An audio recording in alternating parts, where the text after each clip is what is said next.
Le suitcase deadlift. Suitcase, c'est une valise. Donc, il faut imaginer que tu viens prendre une valise et te redresser avec. On va avoir un léger déséquilibre latéral dans cette position-là. Et c'est justement ça qui nous intéresse.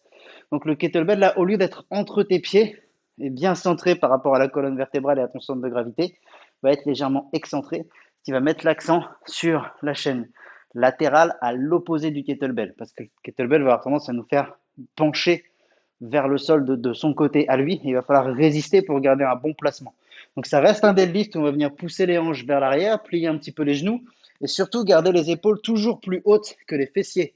Dès que les épaules vont descendre plus bas que les fessiers, le dos va s'arrondir. Donc il faut vraiment veiller à ça et plier suffisamment les jambes sans pour autant que ça soit un squat. On ne veut pas que le buste reste à la verticale, on veut ramasser un objet par terre, donc on veut se pencher vers l'avant, mais en gérant des équilibres latéraux aussi. Donc là, le kettlebell, plus il va être près de ton pied à l'extérieur, plus il va être près de l'extérieur de ton pied, pardon, moins il va te déséquilibrer. Donc ce sera moins difficile. Plus tu vas le mettre loin, plus tu risques d'être emmené et plus ta technique va être dénaturée. Donc garde-le quand même assez proche pour pouvoir maîtriser ton placement. Là, il est déjà un petit peu éloigné, donc je vais le rapprocher du bord de mon tapis. On n'est pas obligé de mettre un tapis, hein. J'ai mis ça pour protéger le parquet, mais tu n'es pas obligé. Les deux pieds bien parallèles, il n'y a aucune raison de les écarter, il n'y a aucune raison de les ouvrir. Bien parallèles, on plie un tout petit peu les genoux, on vient saisir le kettlebell qui est à côté de la jambe, et dos plat, on vient se redresser simplement, revenir toucher le sol à côté et se redresser.